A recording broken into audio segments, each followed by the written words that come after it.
नमस्कार, स्वागत है आपका एस्ट्रो-ट्रैवल.com पे। और बुध का गोचर होने जा रहा है 24 जून को और अपनी खुद की राशि मिथुन में आएगा ये। निश्चित रूप से बुध जो है मिथुन में हो तो ढेर सारी सफलताएं देता है, ढेर सारे व्यापार में कह सकते हैं तरक्की देता है, वाणी में प्रखरता देता है और आपका दिमाग जो होता है वो काफ़ी ज़्यादा प्रखर हो जाता है। किसी भी कंप्यूटर से रिलेटेड या काउंसलिंग से रिलेटेड कह लें, कंसल्टेंसी से रिलेटेड वर्क कह लें, किसी भी चीज़ के लिए बुध जो है ये सारी चीज़ें आपकी काफ़ी ज़्यादा प्रखर कर देता है। तो यहाँ पे बुध जो है मिथुन राशि में गोचर करने जा रहा है और 24 जून से लेके 8 जुलाई तक ये मिथुन राशि में रहेगा। उसके बाद ये कर्क राशि में चला जाएगा। कर्क राशि में जाने के बाद ये उदय होगा 14 जुलाई को। तो देखा जाए तो संभावनाएं जो बनेंगी वो विशेष बनेंगी। खासतौर से सूर्य भी मिथुन राशि में ही है और सूर्य और बुध का एक संयोग जो है वो बुधादित्य योग भी बनाएगा।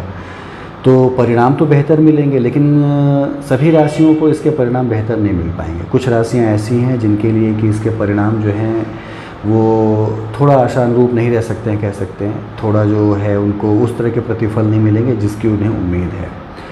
तो चर्चा किया जाए तो उसमें से पहली राशि जो है वो कर्क राशि है। कर्क राशि के लिए जो बुध होगा वो उनके द्वादश भाव में करेगा, यानी मिथुन राशि जो आएगी उनकी वो द्वादश भाव में आएगी। और देखा जाए तो तृतीय भाव और द्वादश भाव का लार्ड होके ये रहेगा इनके द्वादश भाव में और उसकी दृष्टि जो पड़ेगी वो पड़ेगी छठे भाव पे। तो व्यर्थ की यात्राएं होना, व्यर्थ के खर्च होना, सूर्य भी साथ में ही रहेगा, सूर्य भी द्वादश भाव में रहेगा, कोर्ट और केस और कचहरी के मुकदमों में बहुत सफलता न मिलना, तो ये सारी चीज़ें कर्क राशि वालों के लिए घटित होंगी। सूर्य चूँकि जो होता है जब 12th हाउस में चला जाए तो कोर्ट केस या कचहरी के मुकदमों में ज़रूर कुछ ना कुछ चीज़ें आपकी फंसती हैं। और आपकी नैसर्गिक कुंडली में जो सूर्य अच्छा नहीं हुआ तो मान के चलिए कि बहुत विशेष सफलताएँ नहीं दे पाता है वो।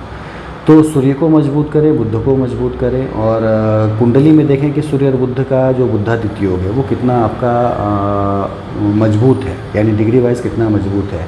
और यदि आपकी कुंडली में भी कर्क राशि वालों की कुंडली में भी यदि सूर्य और बुध का बुधादित्य कमज़ोर है तो मान के चलिए कि बहुत बेहतर सफलता मिलने की संभावना कर्क राशि वालों को कम मिलेंगी। दूसरी राशि है वृश्चिक राशि। वृश्चिक राशि के लिए देखा जाए तो परिणाम तो अच्छे मिलते हैं, कहीं से कोई संशय नहीं कि परिणाम अच्छे न मिलें, लेकिन वृश्चिक राशि वालों के लिए भी जो बुध होगा वो बहुत अच्छी संभावनाएं लेके नहीं आएगा।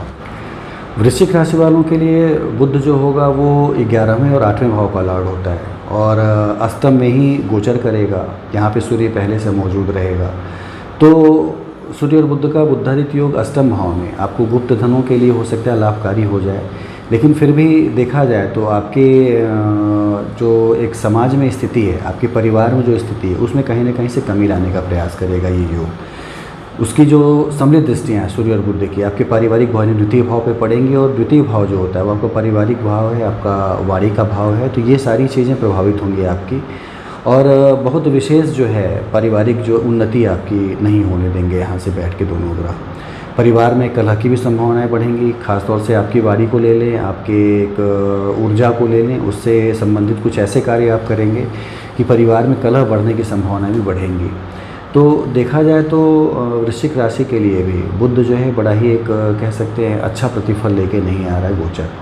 और 14 जून के बाद जबकि सूर्य भी परिवर्तित होगा, सूर्य भी परिवर्तित होकर अपनी अगली राशि में चला जाएगा, बुध वहाँ पे कुछ समय के लिए उदय अवस्था में अच्छा रहेगा। तो हो सकता है कुछ सफलताएं मिलें, कुछ अच्छी संभावनाएं नज़र आएँ, लेकिन 14 जुलाई तक बहुत अच्छी विशेष संभावना समझ में नहीं आएंगी। तीसरी राशि है जिसके लिए कि खराब है बुध, वो है धनु राशि। धनु राशि को देखा जाए तो दोनों केंद्रों का स्वामी होके बुध जो होता है वो मार्केश की भूमिका निभाता है, यानी इनके सप्तम और दशम दोनों का लॉर्ड होता है और मार्केश की भूमिका निभाता है और यहाँ पे सप्तम में गोचर करेगा। तो सप्तम भाव जो होता है आपके बिजनेस का होता है, आपके पारिवारिक जीवन का होता है, दाम्पत्य जीवन का होता है। तो इन दोनों में कहीं ना कहीं से कमी आपको देखने को मिलेगी। सूर्य भी यहाँ मौजूद है तो निश्चित रूप से दाम्पत्य जीवन में कलह होना, एक दूरी बनना और आपसी वैचारिक मतभेद होना, ये सारी चीज़ें दृष्टिगत होंगी आने वाले समय में।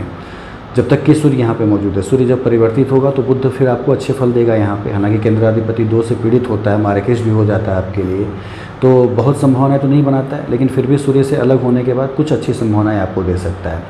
दोनों की समृद्ध दृष्टियाँ आपके लग्न पे पड़ेंगी और लग्न पे पड़ने से आपके अंदर जो है एक चिड़चिड़ापन जिसको कह सकते हैं, यानी आप चाहेंगे कि अपनी आवाज़ से, अपनी वाणी से लोगों को दबा के अपने सारे कार्य करवा लें। तो ये चीज़ आपको देखने के लिए आएगी। तो ये चिड़चिड़ापन मौजूद रहेगा और इसी के कारण आपका कार्य भी खराब होगा। आपके दाम्पत्य जीवन में भी कलह आ सकता है, आपके पार्टनरशिप में भी कलह आ सकता है और राजकीय कार्यों में भी सहयोग मिलने की संभावनाएं कम बनती चली जाएंगी। तो ये 3 राशियाँ ऐसी थी जिनके लिए कि बुध का गोचर कुछ विशेष अच्छे फल लेके नहीं आ रहा है, कह सकते हैं एक मध्यम फल है। तो अपनी कुंडली में आप देखिए कि यदि सूर्य और बुध इन दोनों का कंजंक्शन कहीं से यदि युति संबंध है तो कितने प्रबल हैं। क्या बुध अस्त है? यदि बुध अस्त है तो भी बड़े विशेष फल वो नहीं दे पाएगा। तो अपनी नैसर्गिक कुंडली को ध्यान में रखते हुए गोचर कुंडली पर विशेष फोकस करें। तो ये जो 3 राशियाँ हैं, कर्क राशि, वृश्चिक राशि और धनु राशि, इनके लिए कुछ अच्छे उपाय किए जा सकते हैं। इनके लिए कुछ सूर्य या बुध की आराधना या पूजा की जा सकती है, जिससे कि इनका आने वाला एक छोटा समय, गोचर तो एक छोटे समय के लिए होता है, तो एक छोटा समय जो है इनका बेहतर गुजर सके।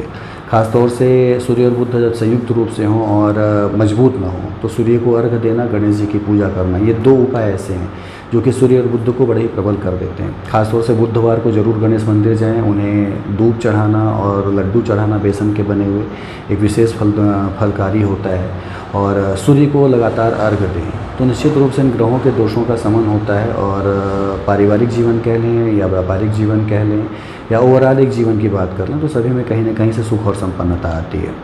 तो आज की वीडियो में इतना ही है। बाकी जिसकी भी कुंडली में इस तरह के योग बन रहे हैं तो अपनी कुंडली उठाएं और ध्यान दें, पूजा और आराधना करें, निश्चित रूप से सफलता आपको मिलेगी।